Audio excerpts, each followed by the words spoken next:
Buenas tardes, estimadas y estimados oyentes. Continuaremos con la sesión dedicada a la Edad Media. Creo yo que vamos a terminar lo esencial de los 1000 años de la Edad Media en esta sesión. Tal vez un pequeño remanente para la próxima, y en la próxima ya vamos a entrar de lleno en lo que podríamos llamar lo más clásico de la estética occidental, que es el Renacimiento. Seguramente hay algunos de ustedes que no han pasado el módulo dedicado a filosofía medieval. Por eso me permito repetirles algo que van a seguramente estudiar. Tanto filosóficamente como político-institucionalmente, la Edad Media se divide en dos grandes periodos. Uno, el primero, que va más o menos del año 400 y fracción hasta alrededor del año 1000, que filosóficamente es el periodo de la patrística, y el periodo de la escolástica, que va más o menos del 1000 al 1400. Ese primer periodo, estimado público, es el periodo de las grandes invasiones de los pueblos germánicos y eslavos. Al mismo tiempo es el periodo de la total declinación del Imperio Romano, y obviamente es una época de grandes convulsiones sociales, disminución de la población, destrucción de ciudades y de obras de arte y descuido de todas las labores culturales. Europa en esos años del 400 al 1000 realmente está sumida, por lo menos parcialmente, en un cierto caos. La única región que se libra del caos, y eso muy parcialmente, es el Imperio Romano de Oriente o Imperio Bizantino. Y, estimado público, en esa época hay muy pocos pensadores, hay muy pocas obras de arte, y de las poquísimas obras de arte que nos han llegado de la época patrística está el arte bizantino. Para comprender, estimado público, el arte bizantino, hay que mencionar algunos aspectos importantes. En primer lugar, se descubre de nuevo, es una técnica que ya se había utilizado muy ampliamente en la época posterior del Imperio Romano, pero se descubren posibilidades de la llamada técnica del mosaico. El mosaico, estimado público, es una especie de arte, una pintura, imita la pintura al fresco, que está hecha por pequeñas piezas más o menos duras de piedra o cemento, o a veces ladrillo, que han sido pintadas, y esa pintura ha sido protegida por una capa de vidrio o esmalte. O sea, son obras que están compuestas de miles de partículas sólidas, vidriadas o esmaltadas. Ese arte no permite grandes matices, es un arte un poco infantil, como lo vamos a ver ahora. Es un arte, estimado público, que sobre todo nos impide ver paisajes o cosas muy complicadas. Es un arte que se reduce a lo elemental. Y lo elemental son figuras religiosas y representaciones de gobernantes. Prácticamente no hay nada más.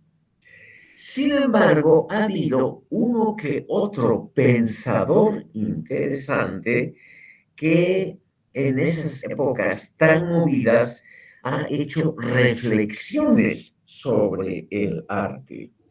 Y el más importante de ellos es un filósofo alrededor del año 800 después de Cristo, que se llamaba Alcuino de York. Este señor provenía de la población británica de York, situada hoy en el norte de Inglaterra, cerca de la frontera con Escocia.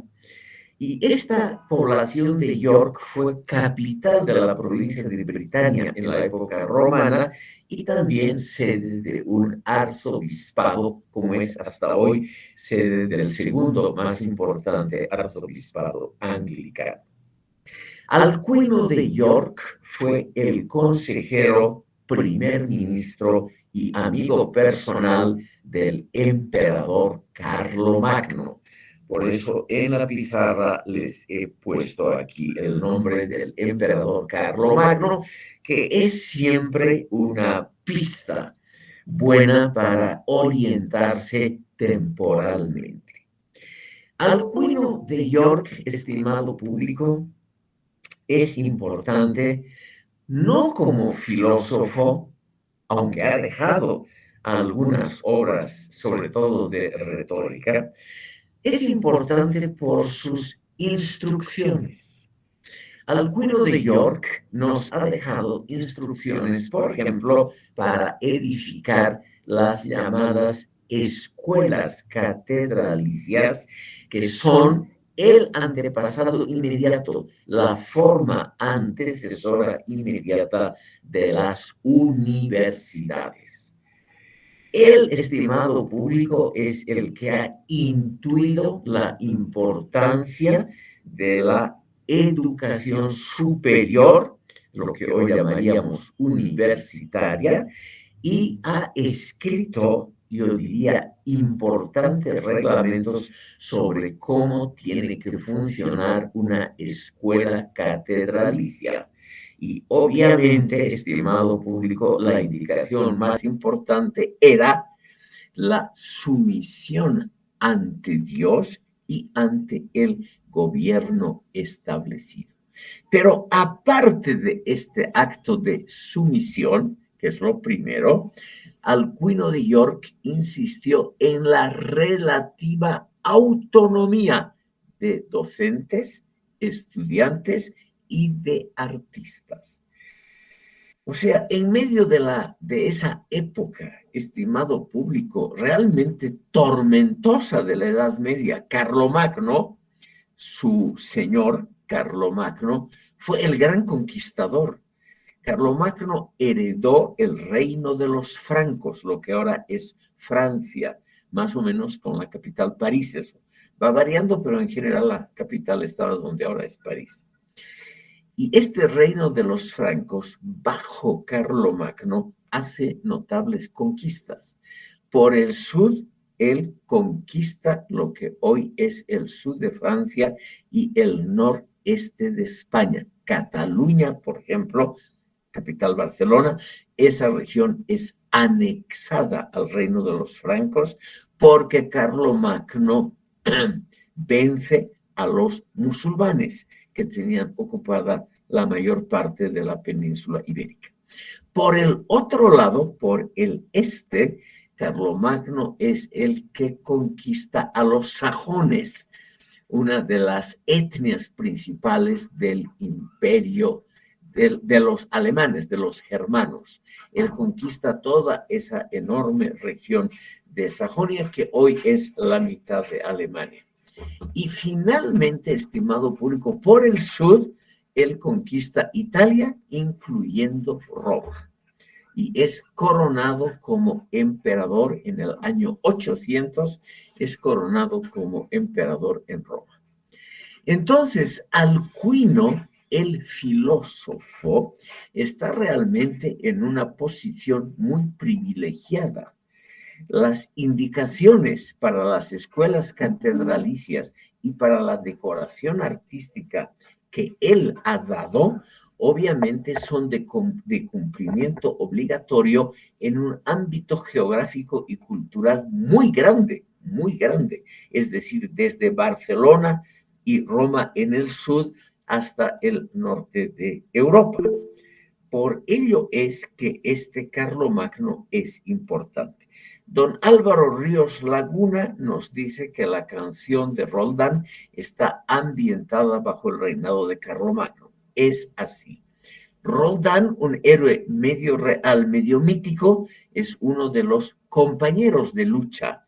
O sea, en la época carolingia los caballeros estaban relativamente bien vistos, era una sociedad muy militarizada y en esa sociedad militarizada realmente los caballeros tenían importancia.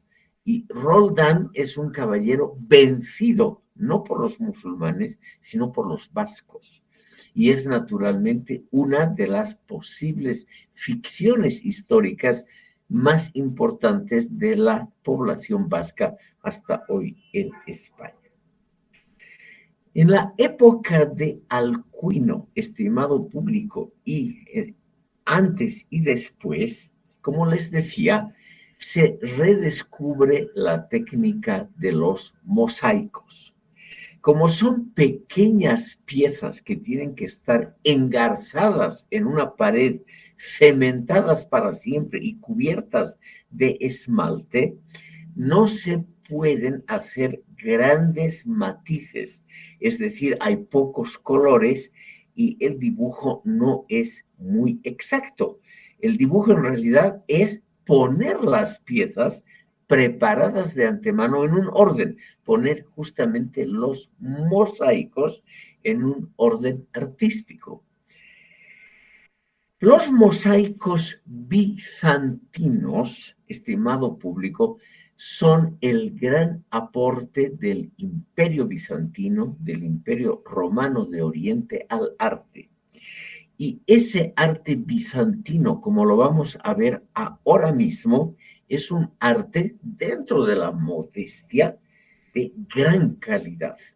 Y les voy a mostrar los mosaicos, por eso puse en la pizarra del chat el nombre de Ravenna, que es una ciudad en el noreste de Italia. Aquí les voy a mostrar, hay un mapa donde está Ravenna.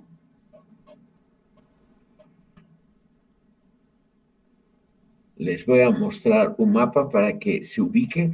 Está cerca de Venecia. Y Ravenna, estimado público, es, entre otras cosas, importante porque ya no es justamente la gran capital que fue en los siglos cuando termina la Edad Antigua y empieza la Edad Media.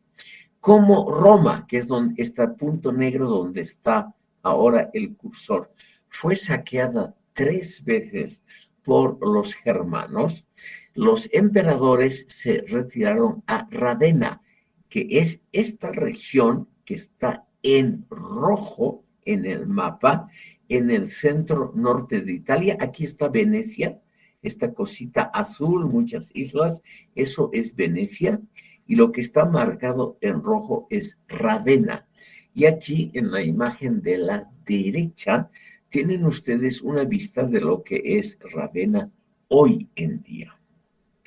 Por una casualidad, realmente una casualidad del destino, Ravenna se ha conservado relativamente bien hasta hoy, justamente por haber sido una capital abandonada. Los bizantinos recuperan Italia con una guerra terrible, desbancan y aniquilan a los ostrogodos, que eran los germanos que habían ocupado, y en Ravenna establecen su capital. Es la época del emperador Justiniano, el nombre lo escribí en la pizarra del chat, y de su esposa, la emperatriz Teodora. Y estos 2 mosaicos que representan la pareja imperial nunca estuvieron en Ravenna, nunca. Es una representación idealizada. Estos son los mosaicos más famosos y más cuidados de toda la época bizantina. Por eso, por favor, estimado público, echen ustedes un vistazo. Aquí les muestro una imagen donde se ve de muy cerca la parte central del mosaico titulado La emperatriz Teodora y su séquito. Esta mujer que tiene esa especie de corona y que está engalanada con muchas joyas, sobre todo con unos aretes gigantescos, etcétera, es la emperatriz Teodora y está con un séquito, está con un sacerdote que la acompaña, que son miembros de la corte, probablemente eunucos, como dice aquí la indicación en amarillo. Uno de los eunuco es un hombre castrado, o sea, un hombre que no tiene deseos sexuales y por lo tanto es un guardián inofensivo, pero exitoso de las mujeres. Aquí está la emperatriz Teodora y aquí está, estimado público, el séquito de las mujeres. Aquí simplemente dice familia de Belisario. El conde Belisario era el general que reconquistó Italia, norte de África, para el imperio bizantino. En esta época muy movida de la transición de la antigüedad clásica a la Edad Media, fue el militar más exitoso, además, realmente el que logró vencer a los vándalos en África y a los ostrogodos en Italia, y logró reconstituir durante pocos años el Imperio Romano. Pocos años porque los lombardos y otros bárbaros invadieron Italia y la ocuparon definitivamente. Pero nos fijaremos, estimado público, un instante en el fresco. Quiero mostrarles primero la totalidad del fresco para que ustedes vean la calidad de la representación. Estos son los colores originales. El fresco nunca ha sido restaurado, tiene 1500 años de antigüedad, es más o menos del año 500 después de Cristo. Ustedes ven, es diferentes tomas debido a la iluminación, sale diferente. Siguiendo esas reglas que en parte les he mostrado, la emperatriz Teodora está representada como más alta que el resto de los hombres y las mujeres. Y eso que era una mujer pequeñita, seguramente era mucho más pequeña de lo que aquí está representada. Pero para que el pueblo comprenda la importancia de una emperatriz, está naturalmente, yo casi digo pintada, está representada por mosaicos como una mujer alta y también altiva, orgullosa de su posición. Ella, que había sido hija de un domador de osos, o sea, de origen muy modesto, ella por méritos propios era muy inteligente, llegó a la cúspide del poder temporal y fue la principal consejera del emperador Justiniano, su esposo, en los momentos más graves del imperio, un imperio que estuvo todo el tiempo lleno de rebeliones, guerras civiles y Dios sabe qué cosas. Entonces aquí ven ustedes cómo la representación del poder, nos ha legado este mosaico donde Teodora, la emperatriz, aparece prácticamente como una virgen, como una santa, rodeada, además ven ustedes, tiene una aureola como los santos. Aquí el cursor lo estoy moviendo. La emperatriz ha recibido una aureola como si fuera una santa. Estimado público, ¿qué ha hecho el pintor, el artista? ¿Qué ha hecho? ha enaltecido una figura temporal a la categoría de figura religiosa. Y por lo tanto, el pueblo, obviamente, tenía que adorar, tenía que respetar y obedecer a esa figura. Esta imagen nos muestra, como está de muy cerca tomada, nos muestra qué es el arte de los mosaicos.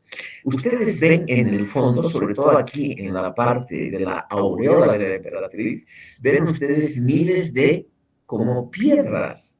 Son los mosaicos, los pequeños mosaicos colados uno al lado de otros.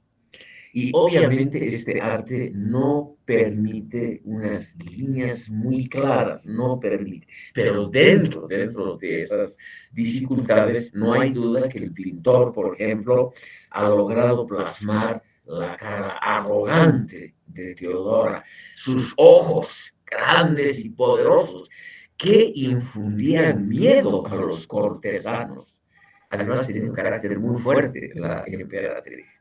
Y aquí un eunuco contento con su modesto trabajo. Aquí tenemos frente en la iglesia, están todos estos frescos, están en una iglesia. Les voy a mostrar luego el exterior de la iglesia.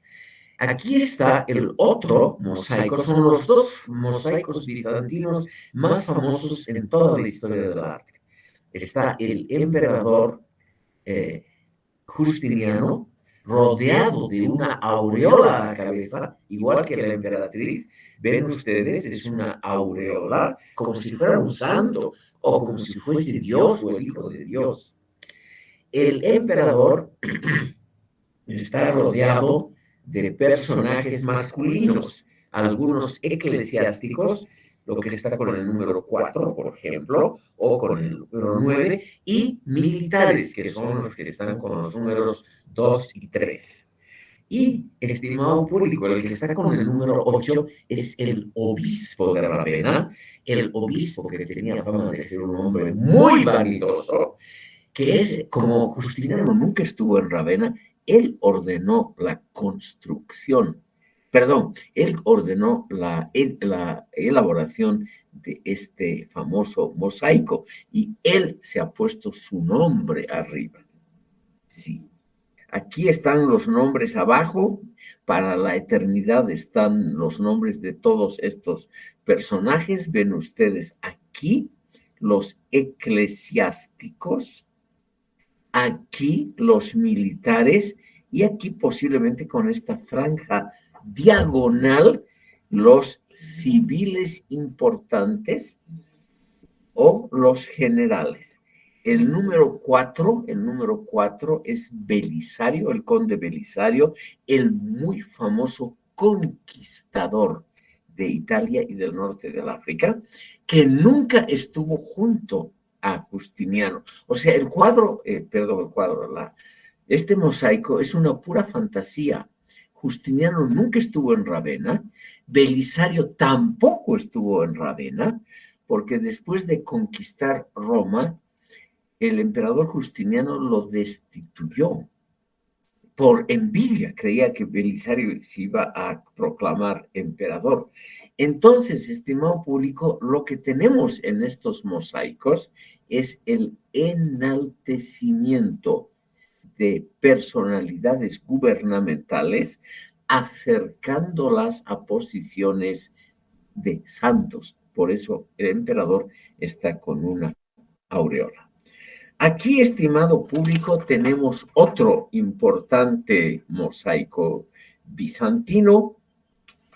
Este mosaico bizantino nos muestra la representación del buen pastor. Aquí está, que es Jesucristo. Aquí está el buen pastor, ven ustedes, con una aureola, con un báculo, que es lo que usaban los obispos, y está naturalmente cuidando a las ovejas, por eso se le llama el buen pastor, y es un mosaico, es uno de los poquísimos mosaicos que muestra un poquito de paisaje natural. Ustedes ven aquí plantas, arbustos, etcétera. Y aquí, en la bóveda de la iglesia, está la representación del cielo. Esto es lo que nos espera si nosotros tenemos una buena vida, si tenemos una vida de obediencia a las autoridades, de respeto a las leyes, una vida en que hemos entregado nuestros óvulos, o sea, nuestras contribuciones materiales a la iglesia. Entonces tenemos una vida que probablemente sea una vida eterna de felicidad. Aquí tenemos, estimado público, otro. Ya hemos visto, también.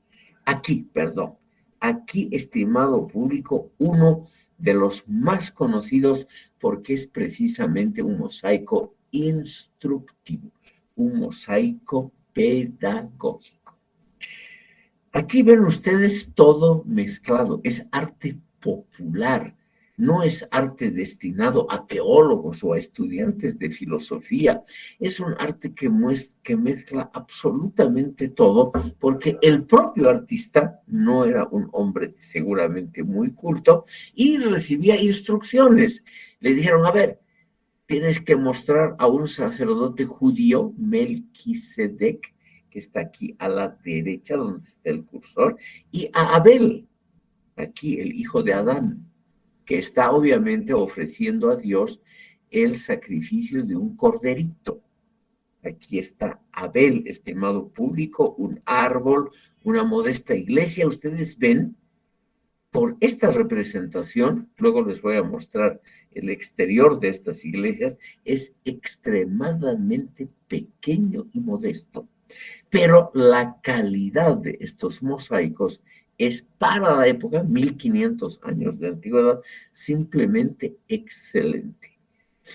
Aquí ven ustedes a un profeta, Isaías, que está aquí a la extrema derecha arriba, y Moisés a la derecha, y a la izquierda está Moisés, estimado público, en una acción también famosa litúrgica, donde él golpea una roca y sale agua.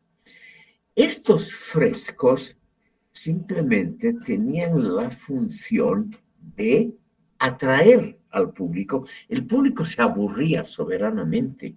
El campesino normal o el habitante normal de la ciudad que iba a los servicios religiosos tenía una vida dedicada solo al trabajo y al sufrimiento, a las enfermedades que eran muy comunes, vidas cortas, y encima tenía que pagar impuestos horrorosos. Justiniano era famosísimo porque él realmente sacaba impuestos, succionaba impuestos muy altos a la población. Entonces, estimado público, aquí en Ravenna, nuevamente el mapa para que ustedes se ubiquen dónde en Italia está Ravenna, el aspecto actual. Aquí vemos otro de los mosaicos. Estas iglesias, estimado público, están completamente llenas de mosaicos que, como ustedes ven, han soportado todos los pasos de la historia y las invasiones más diferentes. Este mosaico que les estoy mostrando aquí tiene también esa función pedagógica muy clara. Estos son los tres astrólogos o los tres reyes magos.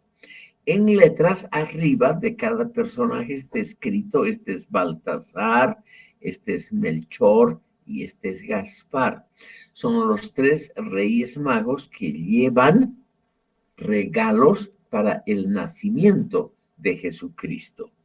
Y aquí están miembros de la familia imperial, hombres y mujeres, aquí ángeles, todo mezclado, estimado público, todo terriblemente mezclado unas con otras cosas, porque estamos en el siglo V a VI Italia acaba de ser liberado de los ostrogodos, pero muy poquito después los lombardos, los langobardos, hacen su aparición y toman justamente toda esta región y Ravenna es sitiada un montón de veces por diferentes germanos que han bajado desde los Alpes para establecerse en lo que ellos creen que es el paraíso terrenal.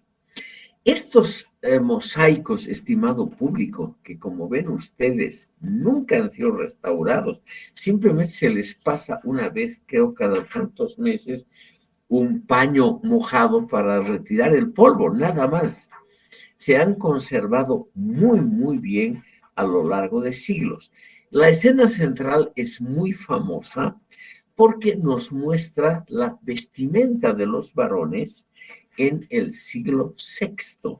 Ustedes ven, ya usan pantalones, lo cual los romanos no usaban, como los germanos del norte.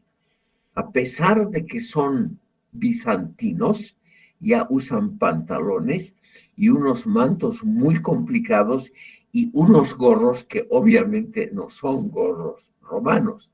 Y cada uno lleva un presente, oro, mirra e incienso, los tres reyes magos o los tres astrólogos.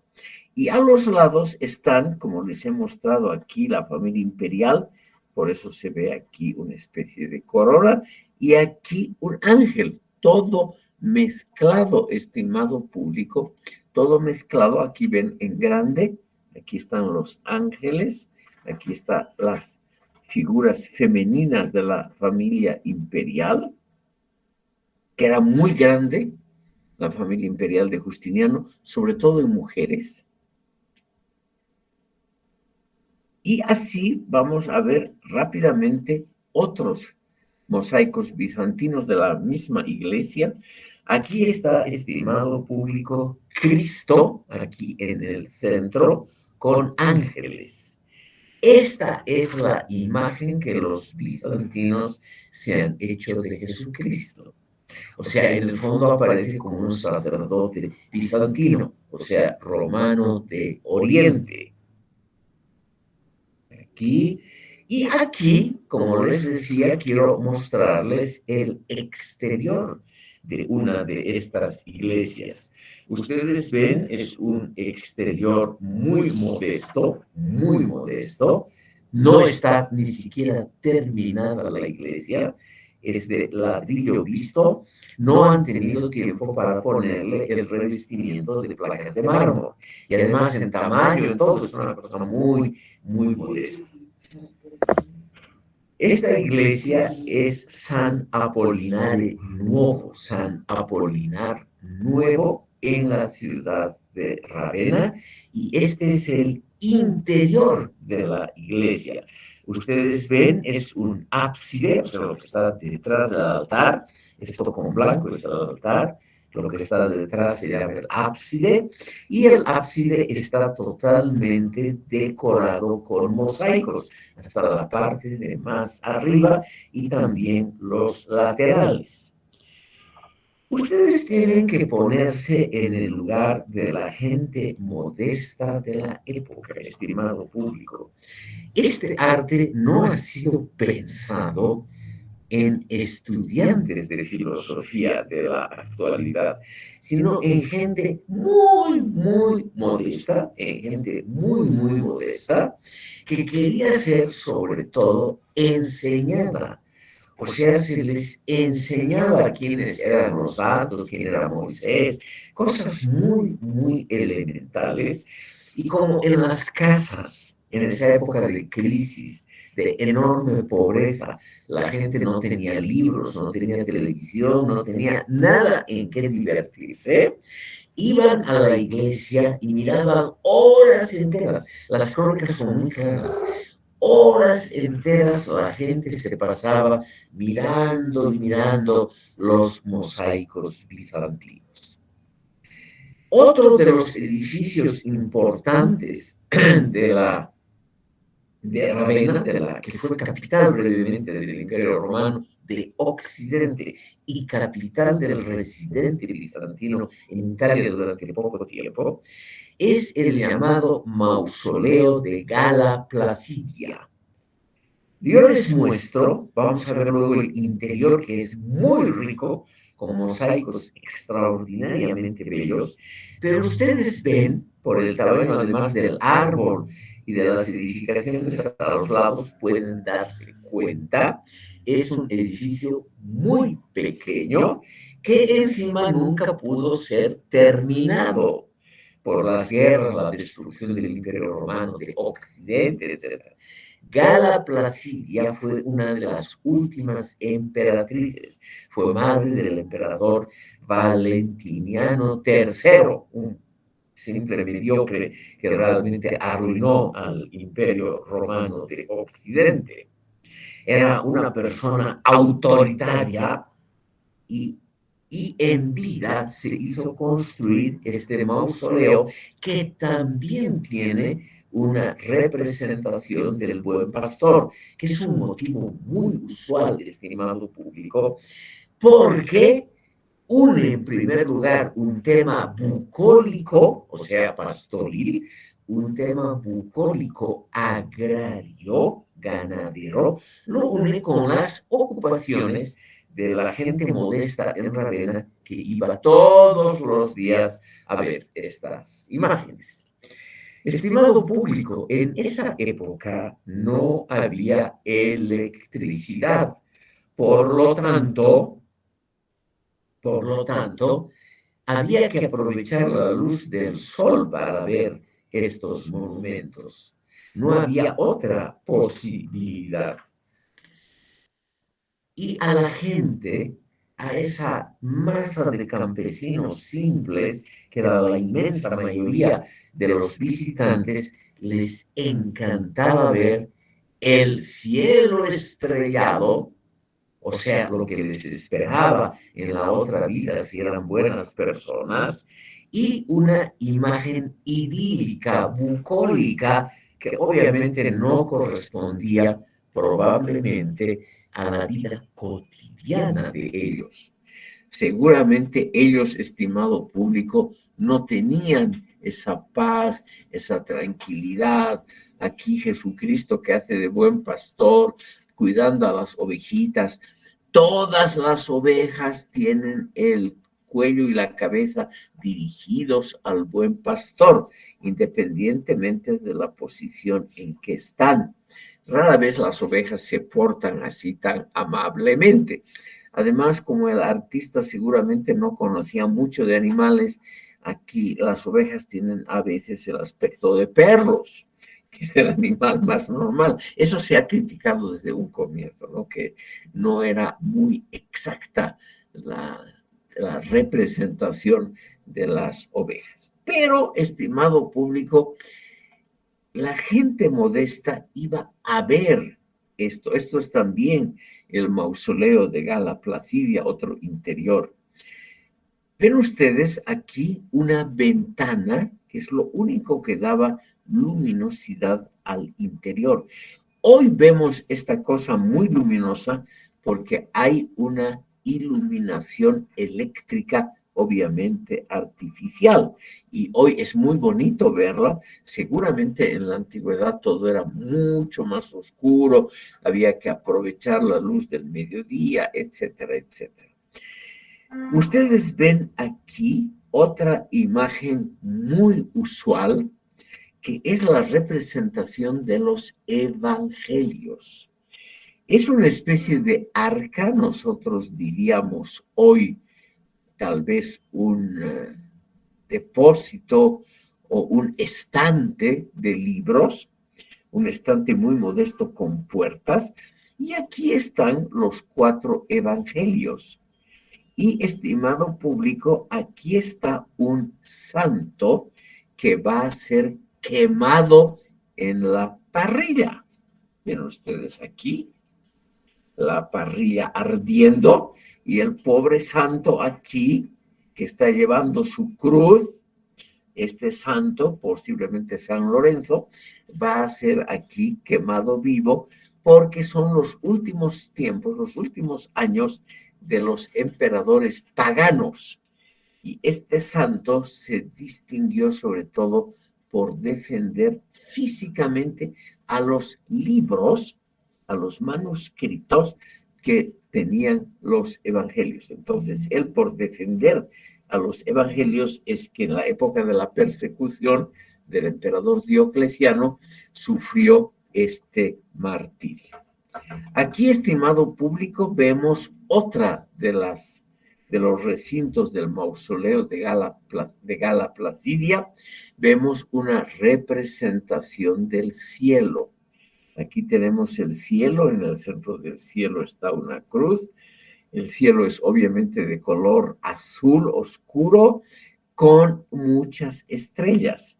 Y aquí en los 4 extremos están representados los símbolos de los 4 evangelistas. Los evangelistas, como la gente no sabía leer, eran representados por figuras. Por ejemplo, San Juan, el evangelista, no San Juan Bautista, sino San Juan el evangelista, estaba siempre representado por un águila. El otro por San Marcos, por un león. Y así, estimado público, para una población que no sabía leer, se mostraban estas figuras religiosas.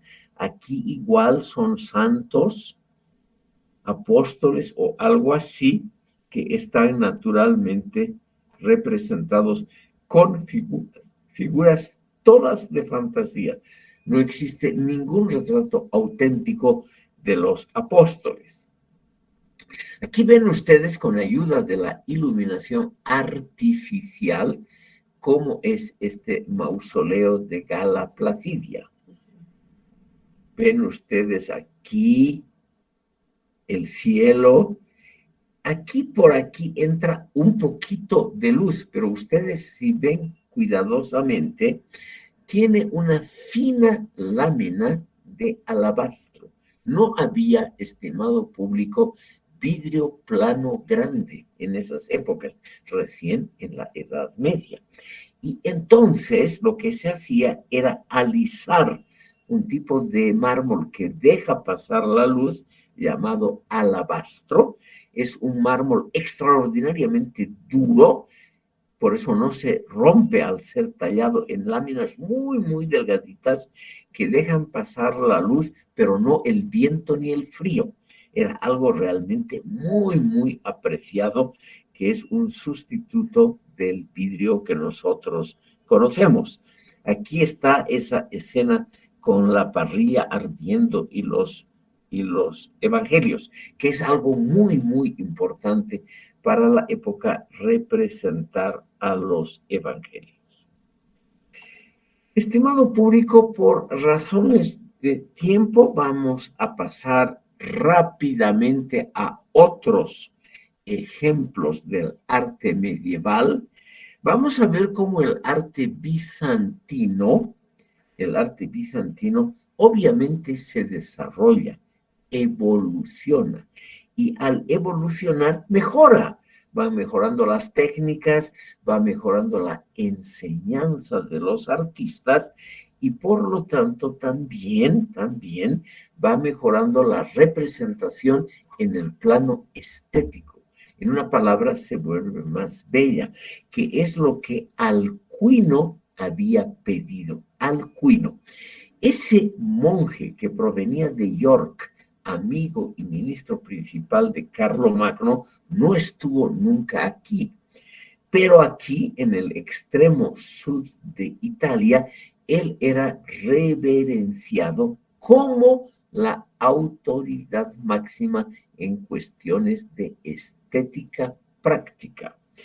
Y estos monumentos que les voy a mostrar ahora, estimado público, son los ejemplos del arte bizantino en su última etapa. Es la última etapa del arte bizantino y ha pasado el año 1000. Por las dudas, una pequeña aclaración histórica. Ustedes ven a la izquierda un mapa del sur de Italia alrededor del año 1100, justamente cuando se construyen estas iglesias que vamos a ver ahora. En el color verde, estimado público, está el reino de Sicilia. Ustedes ven la línea roja punteada, marca los límites de ese reino de Sicilia que es conquistado por los normandos. Normando significa hombre del norte. Los normandos son los vikingos, o sea, daneses, suecos y noruegos, que ocuparon partes de Europa Occidental. No eran angelitos como son hoy, pacíficos, gente dedicada a promover la paz mundial, como son hoy noruegos. El Premio Nobel de la Paz se lo imparte por una decisión del Parlamento noruego. No, estimado público, era un pueblo terriblemente belicoso y se dedicaban a saquear. Y donde el gobierno era muy débil, como aquí en el sur de Italia, se establecieron, duró poco tiempo. Duró poco tiempo. Los españoles luego conquistaron el sur de Italia. Como ven ustedes, Italia, el sur, está dividida en muchos estados soberanos, por eso los diferentes colores. Los estados pontificios o estados de la iglesia están en color amarillo. Aquí está su capital, Roma. Los normandos, estimado público, esa gente ruda, marineros que venían del norte, no tenían obviamente ningún patrón original de arte. Pero ellos vieron restos de mosaicos bizantinos y se enamoraron completamente de ellos. Y duró solamente unos 200 años la época normanda en el sur de Italia. Ellos construyeron palacios e iglesias de muy alta calidad, con motivos bizantinos y con artistas importados del Imperio Bizantino de la actual Grecia. La capital de ellos era Palermo, que todavía hoy es la ciudad más importante de la isla de Sicilia. Todo esto, estimado público, todo esto estaba sometido a guerras, invasiones. Estos pequeños estados de Italia siempre, hasta el siglo XIX, estuvieron en guerras permanentes unos contra otros. Y por eso la unidad de Italia es, por ejemplo, muy posterior a la fundación de la República de Bolivia. En Palermo, estimado público, nos ha quedado una edificación, o sea, una arquitectura medieval de esa época de arte normando, y ustedes pueden ver aquí el llamado Palacio Real o Palacio de los Normandos. El Palacio llamado Real de Sicilia está hoy en este estado. Como ustedes ven, está en un estado no calamitoso, pero evidentemente el edificio necesitaría una refacción. Hoy hay la tendencia fundamentada filosóficamente de que hay que intervenir lo menos posible en obras de arte o arquitectura o arqueológicas en general que provienen de muy atrás. Por lo tanto, por una decisión apoyada por pensadores, filósofos y arquitectos, no se va a mejorar, a restaurar el Palacio Real y se lo va a dejar así.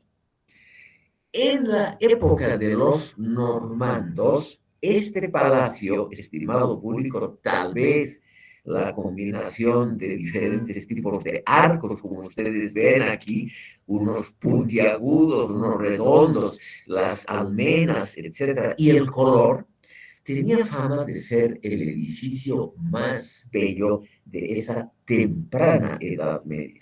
Tenía fama de ser un exponente de la estética civil, no religiosa.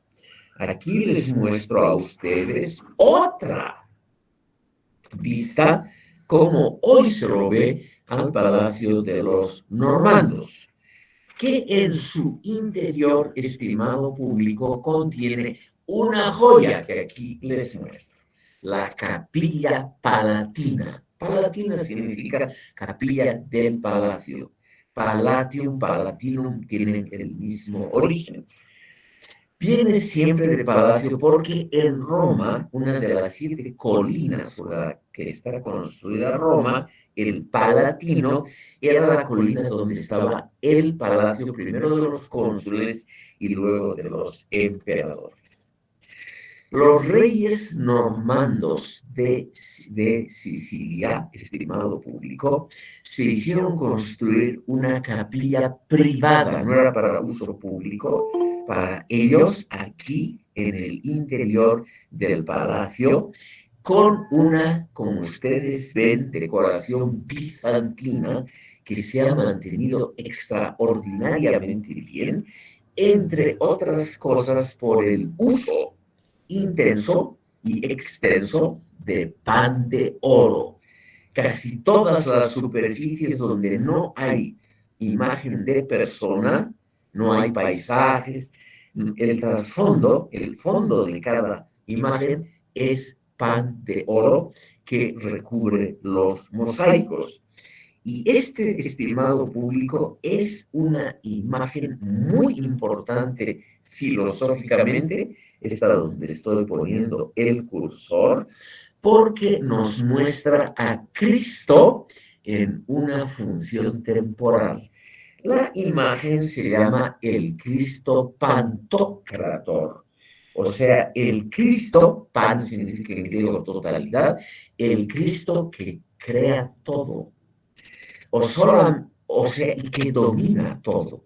O sea, Cristo aquí, estimado público, no solamente es el Hijo de Dios, sino que es el dominador efectivo también del mundo temporal. Este Cristo Pantocrator está representado siempre con un fondo de oro, porque no hay otro fondo que tenga la calidad para representar al Hijo de Dios. Entonces se lo representaba justamente con esta enorme cantidad de oro, como ustedes ven aquí. Aquí, estimado público, les muestro el exterior de otras edificaciones en Palermo para que vean ustedes cómo está la ciudad. Aquí, estimado público, está otro, el Palacio Real, un poco más moderno. Los reyes de Nápoles y Sicilia eran gente muy dedicada al arte, eso hay que reconocer. En Nápoles y en Sicilia hicieron realmente una gran inversión en obras de arte y no tanto en obras públicas. Al contrario de los romanos que construían acueductos, termas, escuelas, mercados y carreteras, en la Edad Media los monarcas se dedicaron a enaltecerse a sí mismos. Y este es el interior del Palacio Real moderno de Palermo, de esa parte moderna que a ustedes la pueden ver aquí, estimado público, sigue siendo evidentemente una edificación de gran lujo interior. Aquí tienen ustedes otra vista de otra capilla. Ustedes ven, es una capilla que también tiene mosaicos bizantinos con fondo de oro, que hoy en día están iluminados con luz eléctrica y obviamente reluce extraordinariamente bien. Ustedes ven aquí, son figuras bizantinas. Todas ellas tienen esa doble función que la protoestética medieval ha destinado al arte, ha ordenado al arte. servir para la representación de la grandeza de Dios y por otro lado para representar la grandeza y poder de los gobernantes. El Palacio Real, la parte normanda antigua, tiene, estimado público, un fresco con motivos estrictamente paganos. Por lo tanto, es una representación rarísima de solo la naturaleza. Este está en el Palacio Real, en la parte antigua, en la parte normanda, y ustedes ven, está aquí un poquito dañado los mosaicos, pero se pueden ver aquí pavos reales, leones y otros animales y una representación muy estilizada de árboles y aquí de un cazador. Esta es una de las poquísimas representaciones en toda la Edad Media que no tiene como motivo o algo religioso o algo gubernamental. Por eso el valor histórico, estético de este fresco. Estimado público, este palacio tiene una decoración muy interesante en los techos, que se ha mantenido también bastante bien. Ustedes ven aquí los animales del zodiaco, como están representados en esa forma, muy diferente a la actual, muy diferente, como están representados en el techo del palacio. El palacio, estas son las partes más antiguas. Ustedes ven, es piedra y aquí en un exterior se han hecho también mosaicos que representan también animales. Aquí, estimado público, pueden ver cómo está hoy, el estado en que está hoy la parte antigua del Palacio Normando. Estimado público, les estoy mostrando estas imágenes de la estética pública de la Edad Media porque son las representaciones de mejor calidad que hay de esa época. En esa época tenemos, como les decía, muy pocas cosas que han sobrevivido. En realidad, estimado público, lo que nosotros hoy conocemos popularmente como Edad Media es el arte gótico, son las grandes catedrales góticas que las vamos a ver en la próxima sesión, con lo cual vamos a cerrar esta parte destinada al arte medieval y a las teorías medievales.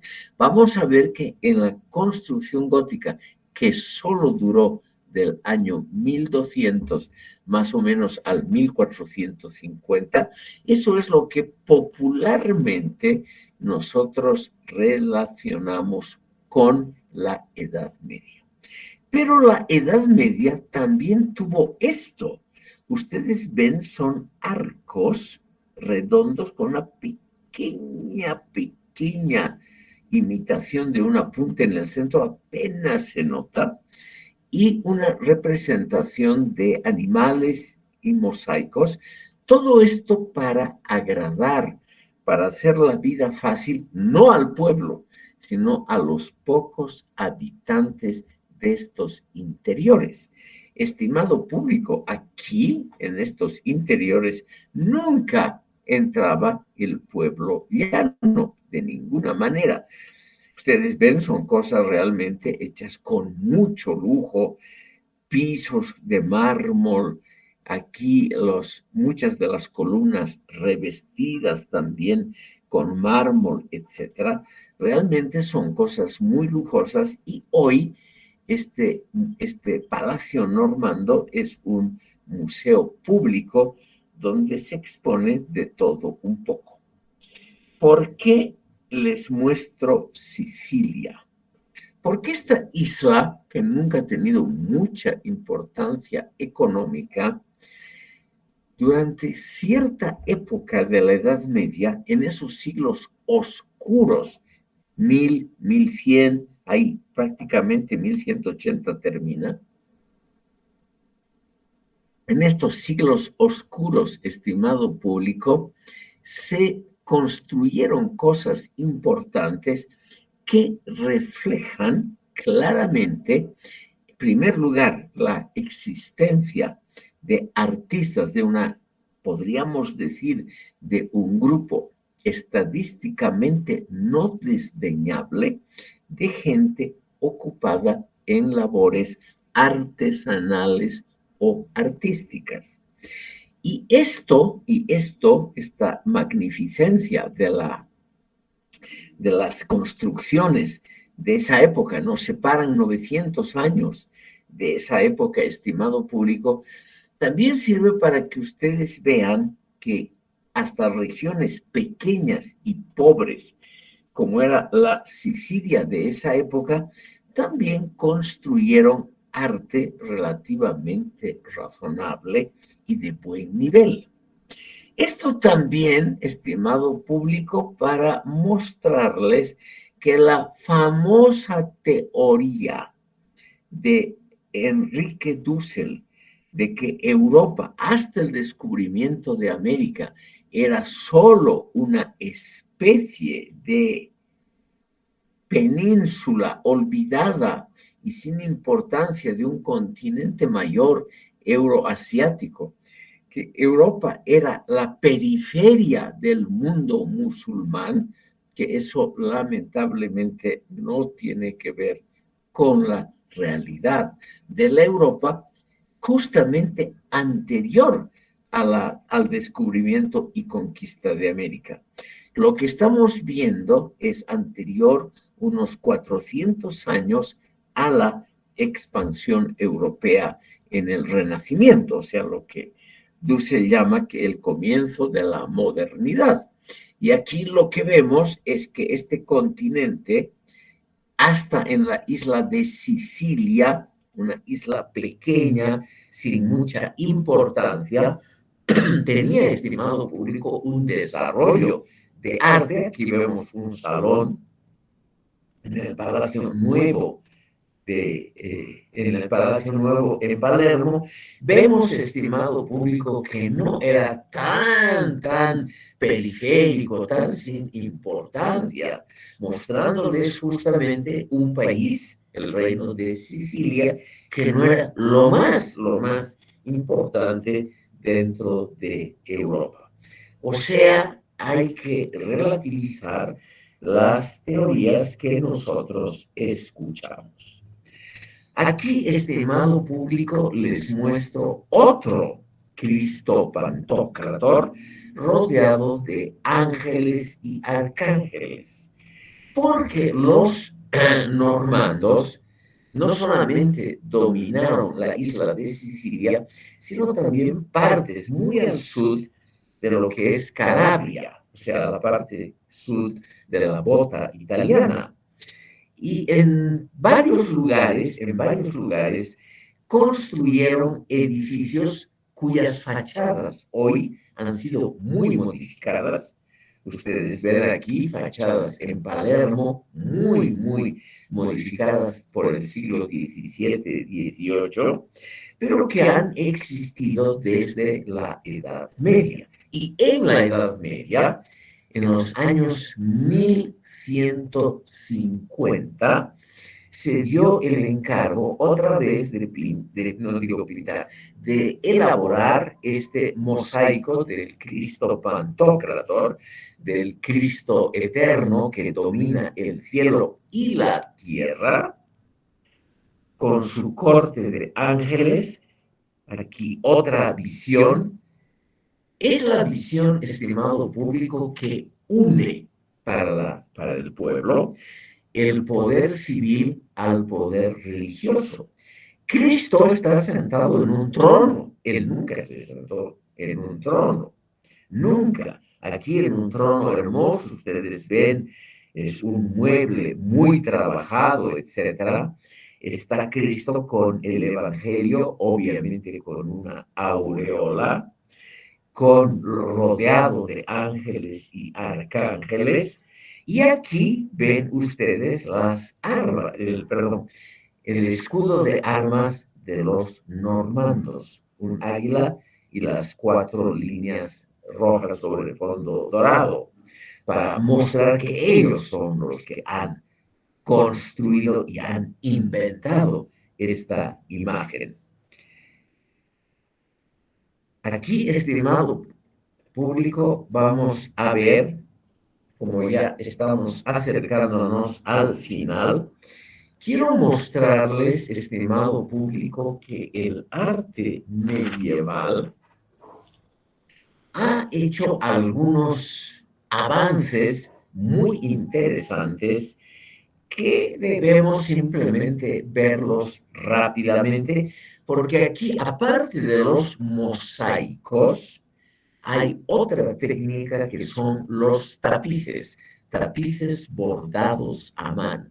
Todo esto que les voy a mostrar ahora está en Bayeux, en el norte de Francia. Son tapices bordados muy, muy largos que muestran la conquista normanda de Inglaterra.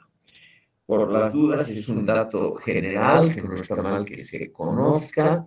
En el año 1066, los normandos conquistaron Inglaterra.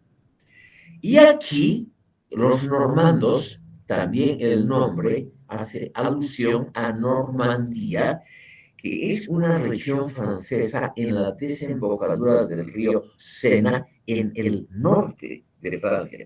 La capital es Rouen, una ciudad artísticamente muy, muy interesante, que la vamos a ver posteriormente. Aquí, estimado público, en Bayeux, una pequeña abadía cerca de Rouen, se conserva este enorme tapiz. Aquí está expuesto, estimado público, como está en la realidad.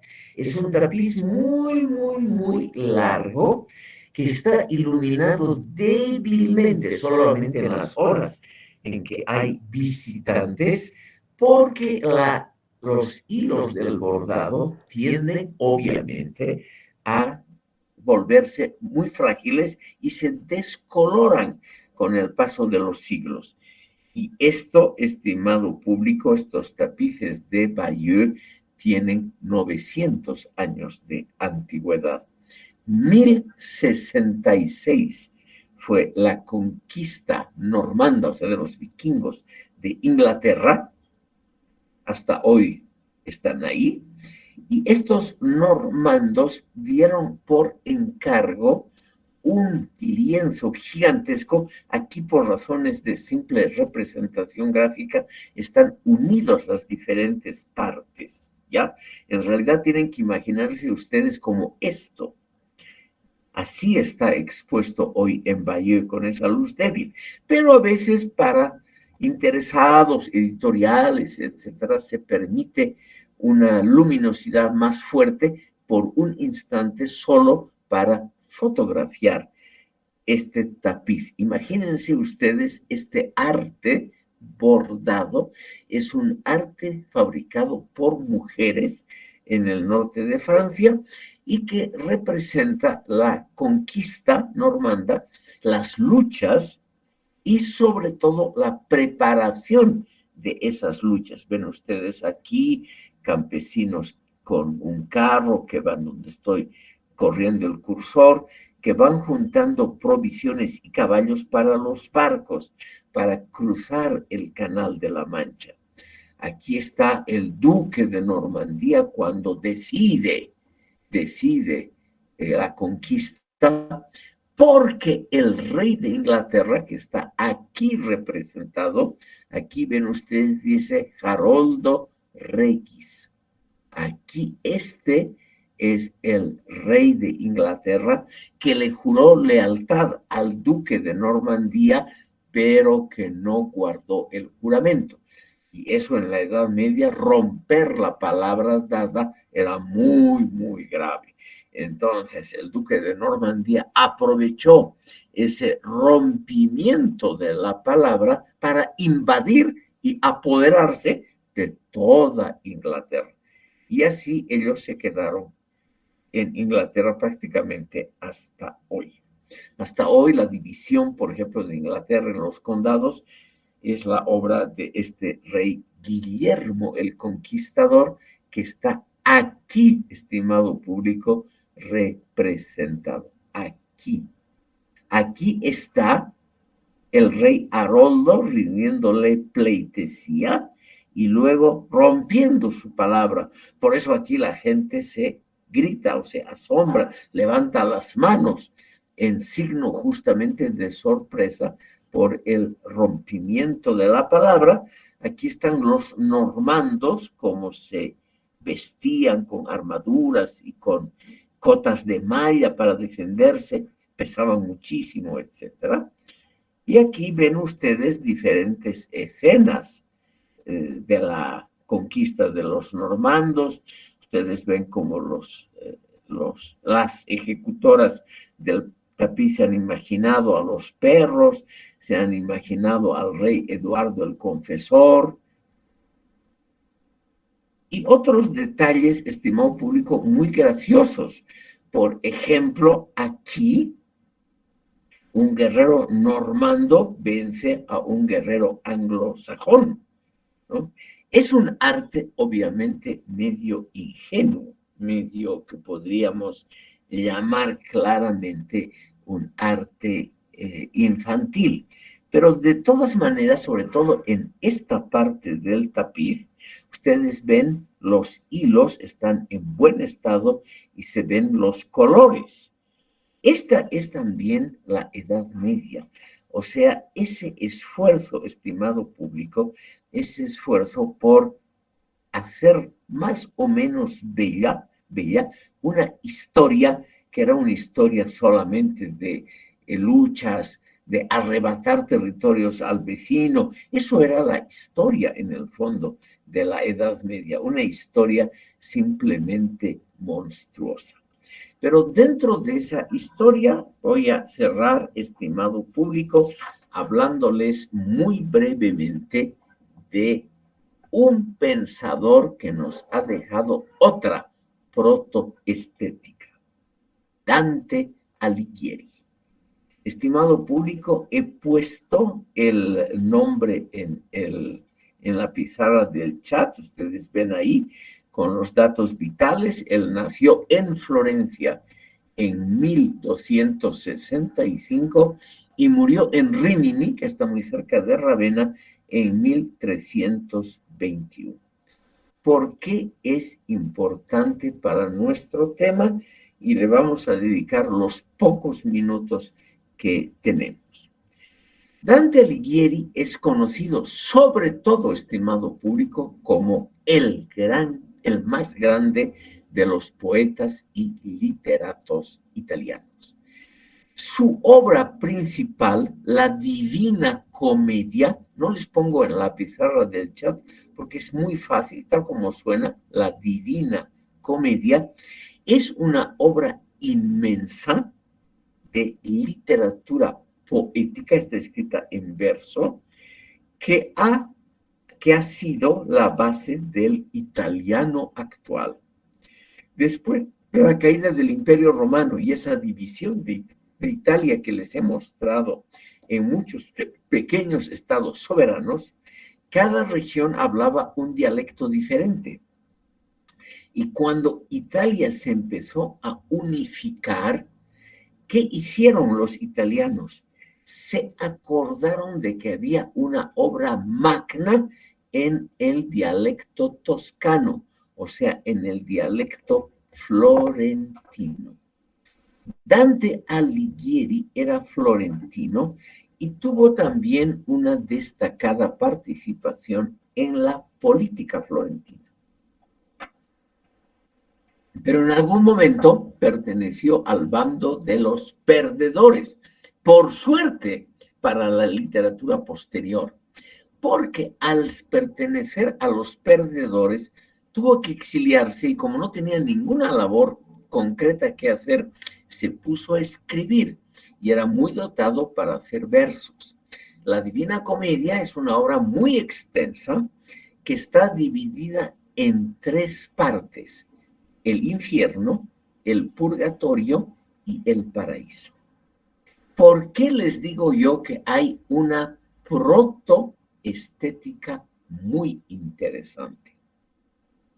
Porque con Dante Alighieri, estimado público, y sobre todo con la representación de la primera parte, el primer tercio, que se llama el infierno, comienza lo que podríamos llamar la estética de la fealdad, la estética de lo grotesco, la estética que ahora gusta tanto, estimado público, la estética que muestra lo feo, lo horrible, como lo fundamental y lo que más gusta a la población.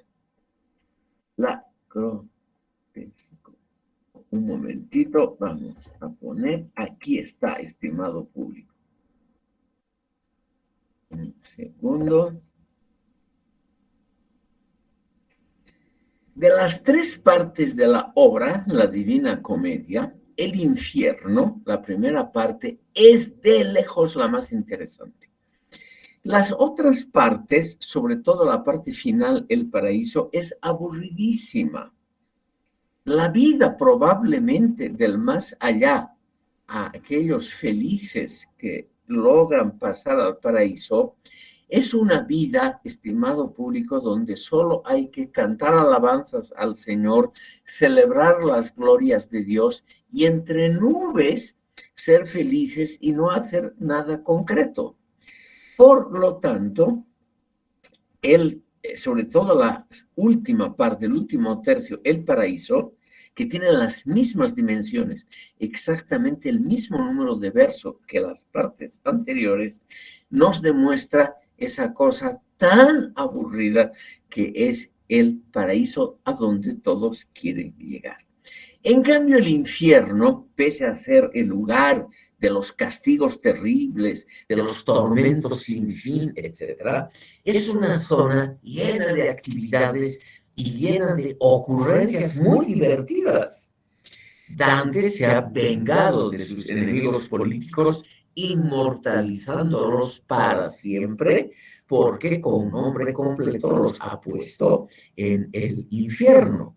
Pero además en el infierno están también los grandes pensadores que no eran cristianos. Es decir, el infierno está lleno de gente interesante, obviamente de malvados, hay papas pecadores, obispos prevaricadores, todo eso está en el infierno. Pero también están los intelectuales, los pensadores. O sea, tal vez a nosotros nos está destinado ese terrible sino, el infierno. Pero al mismo tiempo, el infierno es una descripción de horrores. El infierno tiene 9 capas. Se va bajando hasta lo más profundo, que es naturalmente donde están los peores pecadores, los traidores, estimado público, la gente que falta a su palabra. Y en cambio, en el primero o segundo nivel del infierno están los pecados menores, por ejemplo, los que han pecado por amor, por razones de que hoy llamaríamos de una estética corporal. A esos el único castigo es un viento frío que sopla permanentemente para mitigar, para enfriar las pasiones eróticas de los enamorados. En todo caso, este infierno, con sus horribles descripciones de torturas, tormentos, las cosas más horribles que uno puede imaginarse, es más interesante que el resto de la obra. Y por lo tanto, lo grotesco, lo terrible, adquiere una dimensión estética interesante y muy atractiva. Es decir, para los ilustradores, que veo muchos, de la Divina Comedia, para pintores que se han inspirado en la Divina Comedia, obviamente esta primera parte, el infierno, con toda su fealdad, con su monstruosidad, con sus aspectos grotescos, es lo más interesante que hay. O sea, podemos decir, estimado público, que por primera vez en la historia de la cultura occidental, un autor, Dante Alighieri, canta lo interesante, lo atractivo del pecado, del mal, de las situaciones horribles, lo bello que también puede ser el tormento y el sufrimiento.